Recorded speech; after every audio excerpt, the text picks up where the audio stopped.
pesantren jangan kemudian didegradasi karena kejadian ini. Kok santrinya diminta untuk ngecor segala macam? Karena memang ketika kita terposisi menjadi santri, karena kita memang tidak dimintain bayaran oleh kiai, jadi ketika kiai itu perlu bantuan, kita dengan senang hati membantunya. Jangan sampai pesantren-pesantren tradisional ini hanya dirawat oleh para politisi ini 5 tahun sekali menjelang pemilu saja. Bantuan itu kadang-kadang menjadi alat sandra bagi para kiai untuk digiring ke arah orientasi politik. Pondok pesantren ini memang kemudian menjadi industri. Ini adalah teguran kepada negara, kepada pemerintah untuk ikut serta bersama kiai, jangan hanya bisa menyalahkan itu.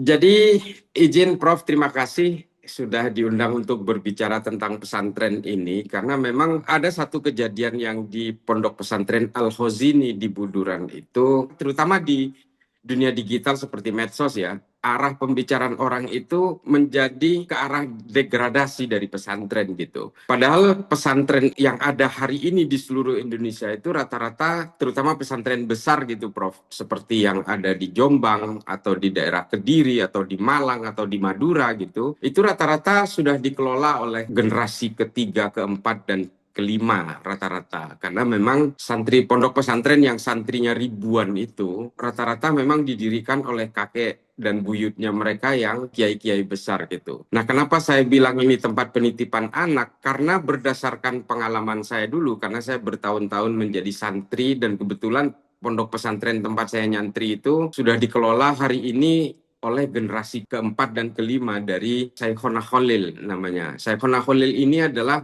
guru dari Mbah Hashim Asy'ari, pendiri NU. Jadi sangat tua sekali dan rata-rata pondok pesantren besar ini usianya sudah 100 tahun lebih, 1 abad lebih. Termasuk pondok pesantren Al-Khozini ini.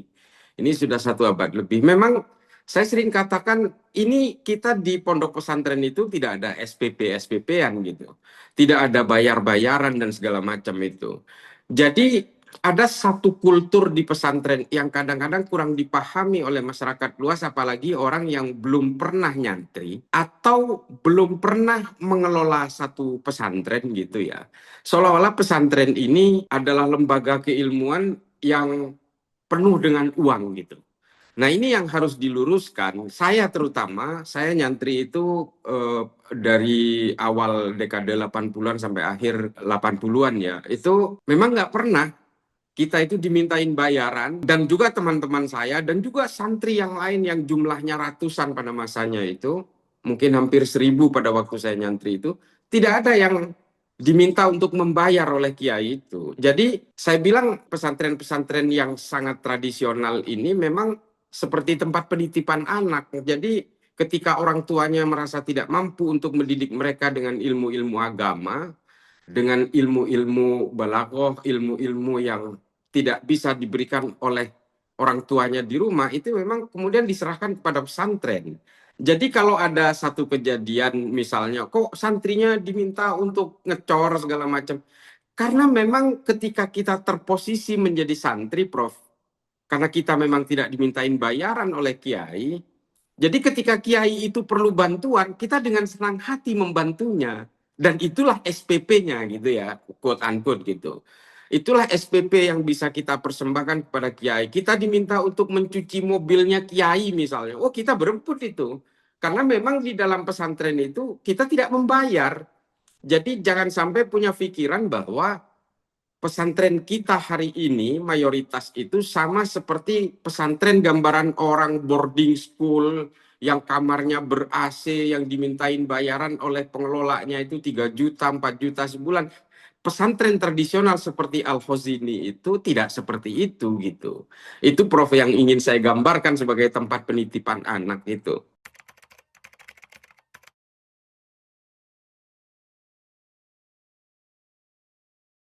Jadi memang begini Prof, terutama pondok pesantren yang didirikan oleh kiai-kiai kampung ya, secara konservatif, secara tradisional itu memang tidak mengenal tata kelola yang bagus secara apa ya, manajemen modern gitu. Jadi pengelolaan aset dan sebagainya itu mereka memang tidak punya, karena biasanya kiai kampung itu mendirikan pesantren diawali dari aset pribadi gitu. Jadi Hmm. tanah punya dia, punya kiainya, lalu kemudian dia mendirikan pesantren dimulai dari santri yang jumlahnya 20 atau 10 orang gitu. Ketika santrinya sudah mulai banyak, nah kiai ini mulai gelisah nih karena santrinya semakin banyak sehingga tidak menampung jumlah santri yang ingin dimasukkan oleh wali-wali santri, oleh orang tuanya itu. Tapi memang rata-rata yang kita bicarakan tadi itu sebelumnya itu Prof adalah pesantren-pesantren yang memang sudah punya runutan sanad gitu. Kalau di dalam pesantren itu disebut sebagai keturunan-keturunan dari kiai-kiai khos, kiai-kiai besar gitu. Nah, biasanya ketika cucunya mendirikan pesantren atau cicitnya mendirikan pesantren itu yang dilihat adalah nama kakeknya, Hmm. kehebatan kakeknya gitu. Nah, ini yang kemudian berkembang menjadi pondok pesantren tradisional, terutama yang berkultur NU gitu. Nahdlatul Ulama itu. Ini yang kemudian kita gambarkan sebagai pesantren tradisional. Pada sisi lain, ada beberapa pesantren modern yang sifatnya itu boarding school. Dan ini ada SPP-nya. Kenapa ada SPP-nya? Mereka itu mendirikan pesantren lebih dulu, lalu membangun fasilitasnya, setelah itu menerima pendaftaran santri. Nah, ini biasanya berbayar nih, dengan segala fasilitasnya. Dan ini biasanya juga ada keterlibatan pendanaan-pendanaan asing dari Arab Saudi, dari Qatar, dan sebagainya.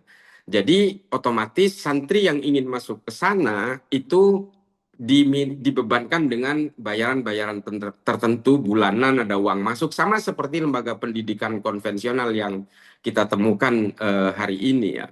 Nah, itu adalah pesantren dengan tata kelola. Nah, itu yang memiliki manajemen aset, mereka memiliki administrasi yang rapi dan sebagainya, karena memang mereka sudah membuat infrastruktur dan suprastrukturnya sejak awal. Nah, ini pondok pesantren ini memang kemudian menjadi industri. Saya katakan industri kenapa? Karena pada akhirnya memang ada bayaran, ada apa namanya? Mereka juga punya aset, mereka bisa mengumpulkan uang sehingga kemudian melakukan perluasan terhadap pesantrennya. Tapi yang terjadi di pesantren tradisional itu lain lagi ceritanya.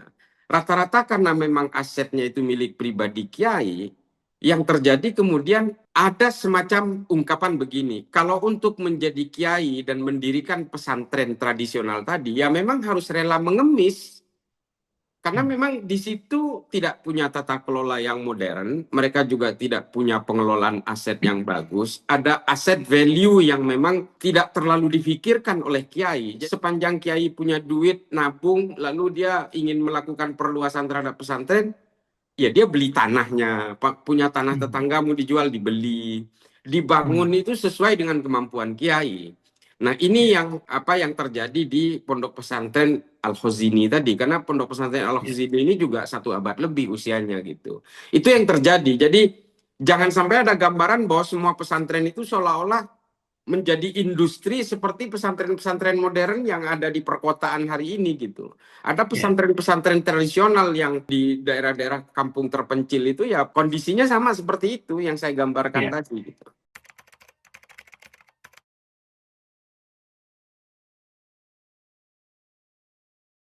Ya, saya kira tanpa mengurangi rasa duka ya terhadap korban yang terjadi di Pondok Pesantren Al-Khazini, Prof. Jadi saya juga turut berduka atas gugurnya para santri ketika menuntut ilmu. Insya Allah para korban ini syahid ya, karena sedang menuntut ilmu gitu. Jadi keluarganya mudah-mudahan mendapatkan kesabaran gitu.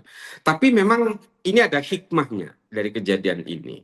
Selama ini kan negara tidak hadir di pondok-pondok pesantren seperti ini. Seperti yang saya ceritakan tadi, Prof, memang kiai-kiai ini kan sesuai dengan kemampuan kantongnya kiai gitu. Jadi Ya. kiai itu tadinya mendirikan pesantren tanpa ekspektasi bahwa dia akan memiliki santri ratusan, setelah ratusan Ya. akan memiliki santri ribuan.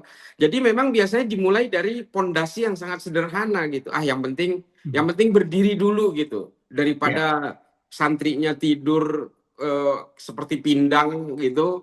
hanya ditempatkan di aula. Bahkan dulu pesantren di rumah saya itu dulu santri-santrinya ditidurkan di masjid gitu. Karena memang Hmm. tidak punya biaya untuk pembangunan, sehingga kemudian dibangunlah satu lantai gitu. Nah, satu lantai ini karena demand-nya sangat tinggi gitu, santrinya semakin banyak. Nah, ini kemudian menjadi masalah. Akhirnya karena lahan sebelah kanan kiri ini sudah dimiliki orang dan tidak mau dijual, biasanya kiai itu akan menambah ke atas. Nah, ini Hmm. yang menjadi persoalan ketika nambah ke atas, sementara pondasi yang dibangun itu memang tidak dirancang untuk menjadi 4 lantai, apalagi 5 lantai seperti Hmm. yang terjadi di Al-Khazini itu. Jadi Ya. sudah saatnya pemerintah melakukan mitigasi ini ke pesantren-pesantren tradisional, bantu mereka. Negara harus hadir di situ dengan berbagai administrasi teknis, termasuk juga pendanaannya. Jangan sampai ada satu peristiwa seperti Al-Khazini ini, pemerintah kemudian datang seperti polisi India gitu. Hmm. Tiba-tiba ingin melakukan berbagai regulasi-regulasi dan apalagi seperti berkonotasi menyalahkan pesantren dengan segala kesalahannya dan segala macam itu.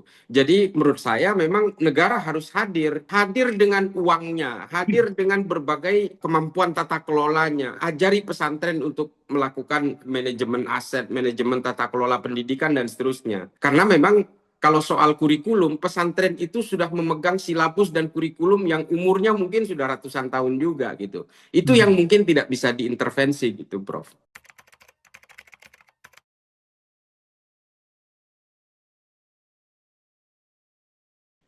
Kalau saya terus terang sangat bersyukur ya di beberapa jajaran kabinet hari ini misalnya itu banyak yang berlatar belakang santri itu. Jadi pernah Hmm. nyantri juga di pesantren.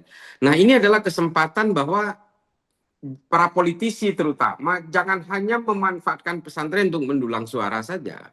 Kita harus memahami bahwa pesantren ini punya akar historik yang sangat panjang di Indonesia, terutama pada zaman perjuangan melawan penjajahan dan juga ikut serta memerdekakan Indonesia. Peristiwa 10 November di Surabaya itu juga karena peran santri, dan di dalam Hmm. santri dalam dunia pesantren ini ada semacam loyalty doktrin gitu. Ada semacam doktrinal yang membangun loyalitas yang luar biasa kepada negara. Jadi jangan harap meskipun jumlah santri ini puluhan juta, kemudian jangan harap santri ini, santri tradisional yang saya maksud ya Prof, santri berbasis NU terutama, atau berbasis Muhammadiyah misalnya, jangan harap mereka itu akan menjadi pengkhianat negara, karena memang mereka didoktrin untuk cinta kepada negaranya gitu. Hmm. Kalau di NU itu ada hubul waton minal iman, itu doktrin santri bahwa cinta Hmm. kepada negara itu adalah bagian dari iman gitu. Itu adalah doktrin para santri dari para muassis gitu, dari para kiai-kiai Ya. terdahulu gitu.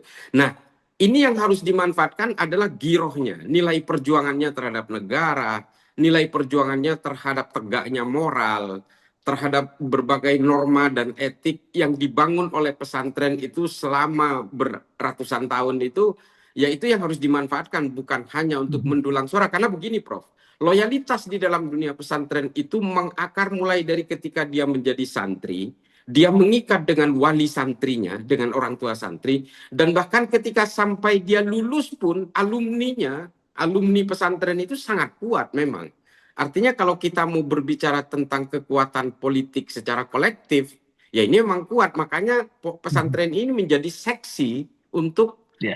pendulangan suara politik. Hmm. Jadi buang semua pemikiran-pemikiran tentang itu. Mari kita mengakar kepada sejarah dari peranan pesantren yang sudah banyak kontribusinya terhadap negara ini. Jadi Baik. kepada publik, Prof, sekali lagi tanpa mengurangi rasa duka kita Hmm. kepada para santri yang gugur di Buduran Sidoarjo itu, tapi tolong kepada publik pahami bahwa pesantren jangan kemudian didegradasi karena kejadian ini, bahwa Baik. pesantren itu semua punya niat baik dan merupakan Hmm. embrio dari lembaga pendidikan awal, dari generasi paling awal di Indonesia itu, untuk membangun moral keagamaan yang sangat moderat gitu. Itu yang harus Baik. dipahami gitu.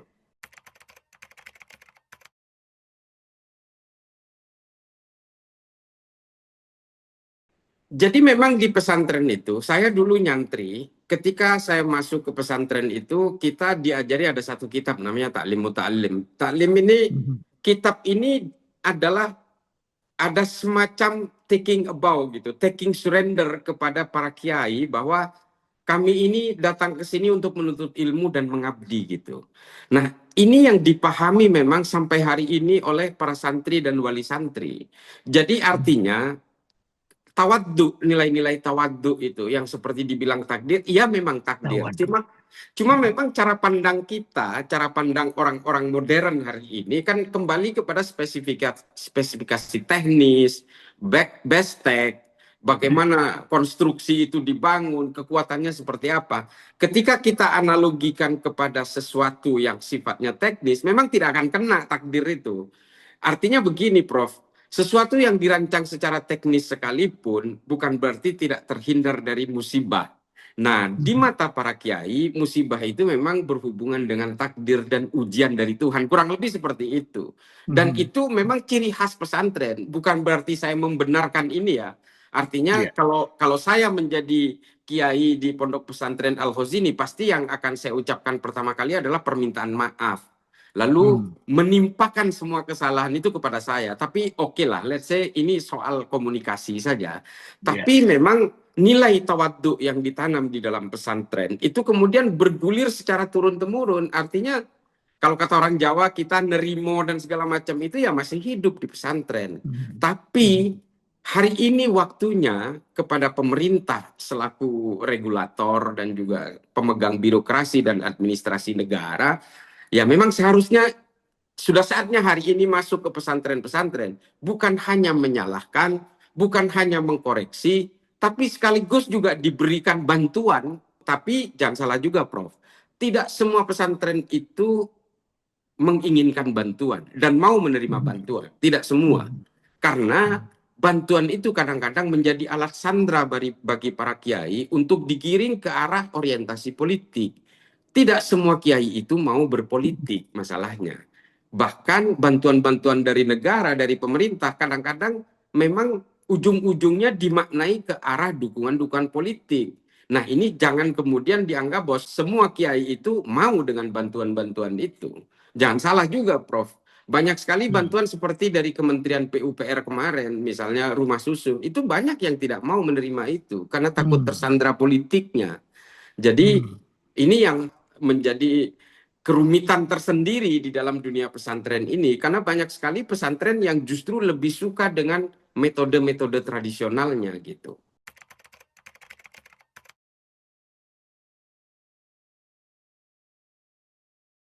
Begini, Prof, saya kembali ke keterangan saya yang awal tadi, Prof. Memang para santri ini kan tidak dimintain bayaran. Jadi metode itu memang tetap berlaku di pesantren-pesantren salafiyah ya, pesantren-pesantren tradisional yang udah berusia tua. Kecuali yang punya sekolah, itu memang ada SPP-nya. Artinya sudah punya sekolah tinggi, punya SMA atau aliyah gitu, atau sekelas sanawiyah, ibtidaiyah dan sebagainya, ada SPP-nya. Tapi kalau yang pesantren tradisional itu nggak ada SPP-nya. Sehingga apa? Ketika kiai meminta bantuan itu, justru kita itu senang sekali gitu. Apalagi yang bisa kita kontribusikan kepada pesantren kalau bukan dengan tenaga gitu. Satu. Yang kedua, santri-santri itu dilibatkan sebenarnya bukan sebagai perancang teknis sebenarnya. Saya tahu persis, karena saya dulu juga ketika nyantri di Bangkalan itu, saya juga sering membantu kiai untuk bawa batu bata ketika kiai itu mau membangun kelas atau membangun ruangan kamar gitu. Tapi ada tukang biasanya. Jadi tukang itulah yang melakukan pekerjaan-pekerjaan teknis. Nah, santri itu diminta atau tidak diminta oleh kiainya, dia pasti akan menawarkan diri dan menceburkan diri dalam pekerjaan itu. Karena apa? Ini adalah bentuk dari takzimnya. Takzim itu loyalitas dan patuh dan tunduknya kepada kiai. Nah, ini adalah metode-metode yang memang tidak bisa dibongkar, maksudnya tidak bisa dihapuskan, karena memang kita dididik untuk loyal kepada kiai, loyal kepada pesantren, kepada alma mater, itu betul-betul dibangun. Yang mungkin bayangan saya ya, loyal kepada akmil atau akpol pun tidak seperti kita loyal kepada pesantren. Karena sampai tua biasanya itu terus tertanam kecintaan kita terhadap para kiai dan pesantren itu. Sehingga ketika anak-anak santri ini mereka tidak diminta pun, mungkin para santri ini akan memaksa untuk membantu kiai. Karena rata-rata para santri ini, para santri yang seperti yang saya alami, Pak Mahfud mungkin juga pernah mengalami, itu sangat senang sekali kalau kemudian kita bisa membantu pesantren, baik dalam pembangunan, baik dalam bersih-bersih. Kita diminta untuk ikut masak pun, meskipun kita tidak punya keahlian memasak, itu kita senang sekali kalau dilibatkan oleh pesantren, supaya tenaga kita dikontribusikan. Karena berangkat tadi, pertama ya loyalitas, yang kedua memang kita tidak dibebankan oleh biaya-biaya yang ditetapkan. Biaya-biaya yang ditetapkan. Tidak ada penetapan biaya-biaya itu kalau dalam pesantren tradisional, Prof. Jadi itu yang ingin saya gambarkan ya, mengapa ini seolah-olah eksploitasi anak. Tidak, bukan berarti pesantren itu tidak bisa membayar tenaga kerja dan sebagainya, tapi itu bagian dari niat kita, itikat kita untuk membantu pesantren, dan itu tertanam selama puluhan tahun dan mungkin beratus-ratus tahun itu. Dan apalagi saya berada di pesantren itu dalam masa peralihan dari bangunan kayu yang memakai tiang itu, rumah tiang itu, ke beton. Nah, itu di masa saya menjadi santri itu banyak sekali pembangunan-pembangunan yang dilakukan Kiai dan memang melibatkan kami. Tapi bukan berarti saya menganggap tenaga saya eksploitasi gitu. Enggak. Saya menganggap ini adalah bagian dari kontribusi santri kepada pesantren dan Kiai gitu.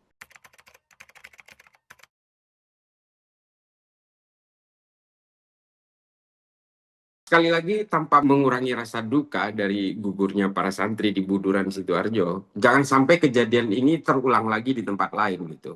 Biasanya algoritma media sosial itu akhirnya media sosial itu digiring ke arah untuk mendegradasi pesantren gitu. Ada kejadian misalnya setelah ini mohon maaf, mudah-mudahan tidak gitu. Ada kejadian sejenis misalnya di tempat lain. Wah, ini langsung meledak lagi. Ada kiai yang memperkosa santrinya. Wah, nanti akan meledak lagi. Ini algoritma media sosial sepertinya biasanya begitu gitu. Repetisinya gitu.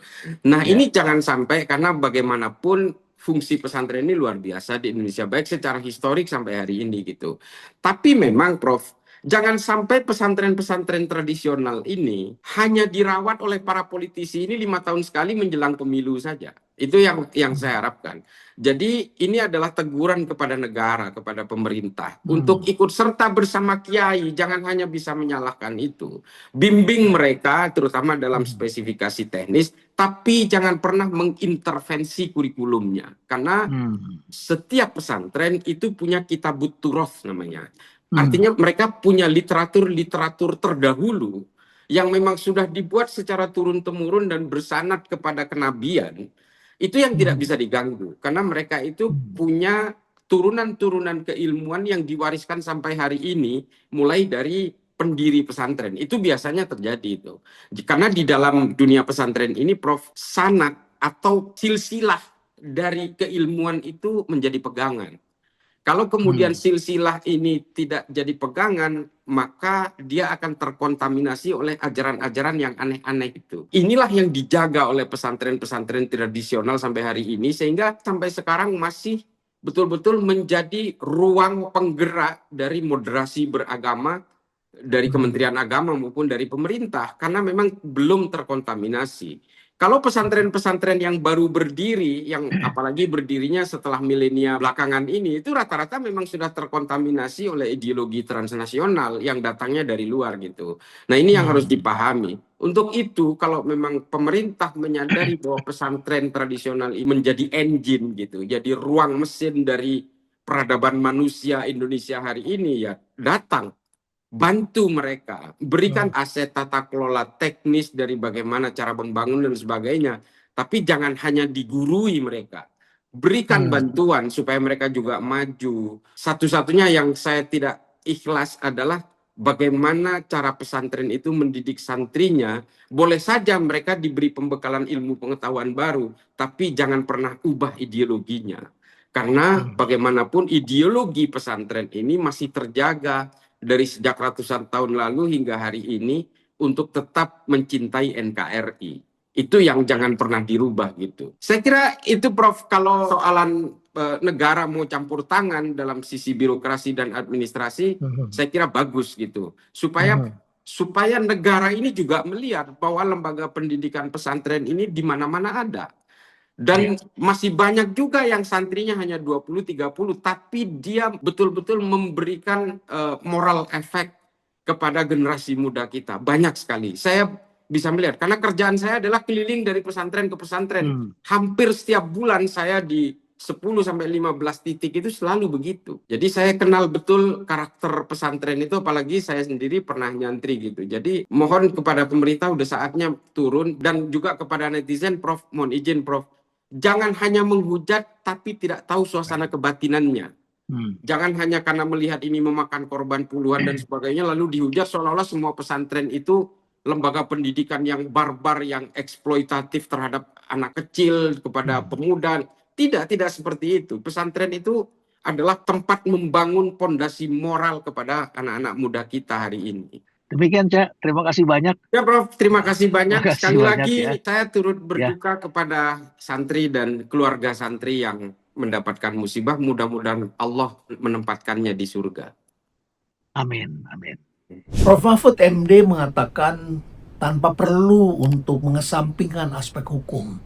Semoga kita bisa mengambil hikmah dari semua kejadian ini dan tidak terulang kembali di hari esok. Stay relevant.